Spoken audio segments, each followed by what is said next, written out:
السلام علیکم۔ ایک ہی طرح کے دو واقعات سے دو مختلف رویے سامنے آئے اور ان رویوں سے دو مختلف طرح کے متضاد افراد نے جنم لیا۔ یہ روایت دلچسپ بھی ہے اور سبق آموز بھی۔ پہلا واقعہ سنیے۔ ایک ڈاکو کا کہنا ہے کہ میں چوتھی کلاس میں تھا۔ ایک دن جب میں مدرسے سے گھر واپس آیا، میری پینسل گم ہو گئی۔ میں نے جب اپنی والدہ کو بتایا تو انہوں نے مجھے سزا کے طور پر بہت مارا اور مجھے بہت زیادہ گالیاں دیں اور مجھے بے عقل کہا، اور یہ کہ مجھ میں ذمہ داری کا کوئی احساس نہیں، یعنی جو بھی برا کہہ سکتی تھیں وہ انہوں نے کہا۔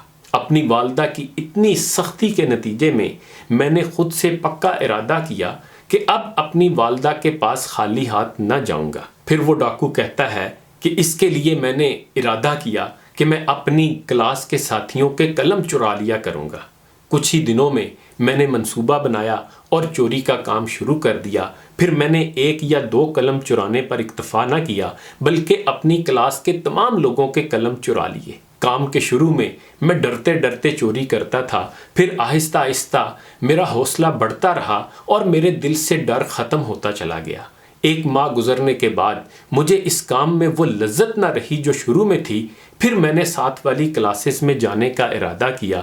ایک کلاس سے دوسری کلاس تک جاتے جاتے آخر کار اسکول کے پرنسپل کے کمرے تک چلا گیا اور بالآخر میں ایک پیشہ ور ڈاکو بن گیا۔ اب اس واقعہ کے بعد اسی طرح کا دوسرا واقعہ سنیے۔ ایک والدہ کا کہنا ہے، جب میرا بیٹا دوسری کلاس میں تھا، وہ جب مدرسے سے واپس آیا تو اپنی پینسل گم کر کے آیا تھا۔ میں نے اس سے پوچھا، اگر قلم گم ہو گیا تھا تو پھر آپ نے کس چیز کے ساتھ لکھا؟ اس نے کہا، میں نے اپنے ہم جماعت سے قلم مستعار لیا تھا۔ میں نے اس سے کہا، آپ نے اچھا کام کیا، لیکن آپ کے کلاس فیلو نے کیا کیا جب اس نے آپ کو لکھنے کے لیے اپنی پینسل دے دی؟ کیا اس نے آپ سے کچھ کھانا لیا یا پینے کی چیز یا کوئی اور مال؟ اس نے کہا، نہیں، اس نے ایسا کچھ نہیں کیا۔ والدہ نے اس سے کہا، اے میرے بچے، اس نے بہت ساری نیکیوں کا سودا کیا، کیوں نہ آپ بھی ایسی نیکیاں کمائیں؟ اس نے کہا، یہ کیسے ہوگا؟ والدہ نے کہا، عنقریب ہم آپ کے لیے 2 قلم خریدیں گے۔ ایک قلم سے آپ لکھیں گے اور دوسرے قلم کو ہم قلم الحسنات کا نام دیں گے، اور ایسا ہم اس لیے کریں گے کہ اگر کوئی اپنا قلم لانا بھول جائے یا جس سے گم ہو جائے تو آپ اس کو یہ دے دیں گے، اور جب ان کا کام مکمل ہو جائے گا تو آپ اس کو ان سے واپس لے لیں۔ پھر وہ والدہ کہتی ہے کہ اس سوچ سے میرا بیٹا بہت خوش ہوا اور اس پر عمل کرنے سے اس کی خوش بختی میں بہت اضافہ ہوا۔ اس نے اپنے بیگ میں 1 قلم اپنے لکھنے کے لیے رکھا اور 6 قلم قلم الحسنات کے طور پر۔ پھر وہ ماں کہتی ہے کہ اس واقعہ میں سب سے عجیب بات یہ تھی کہ میرے بیٹے کو مدرسے جانا سخت ناپسند تھا اور وہ پڑھنے میں بھی کمزور تھا۔ پھر جب اس نے نیکی کا یہ تجربہ کیا تو اسے مدرسے سے محبت ہو گئی، اور یہ اس وجہ سے ہوا کہ وہ کلاس کا تارا بن گیا تھا اور سب اساتذہ بھی اسے پہچاننے لگے تھے، اور سارے کلاس فیلوز مشکل میں اس کی تعریف کرتے۔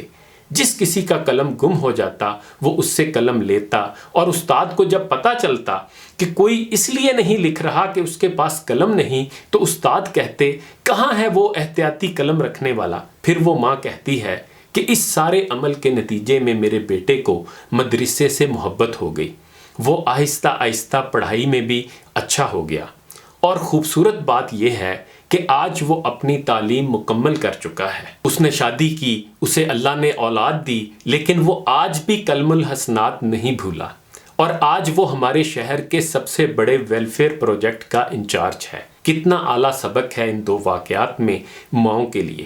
بچوں کو اچھی سوچ دینا ان کے نہ صرف دنیاوی اعمال اور کردار سنوارتا ہے بلکہ آخرت بھی، جبکہ منفی سوچ اس کے برعکس اس کے اعمال کے ساتھ ساتھ آخرت بھی لے ڈوبتی ہے۔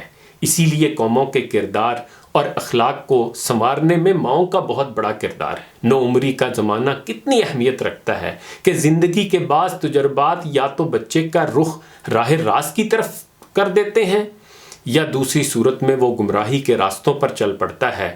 ماجد علی کاوش نے بڑوں کی تربیت کے اثرات بارے ہی یہ شعر کہا تھا کہ زندہ رکھیں بزرگوں کی ہم نے روایتیں، دشمن سے بھی ملے تو ملے عاجزی سے ہم۔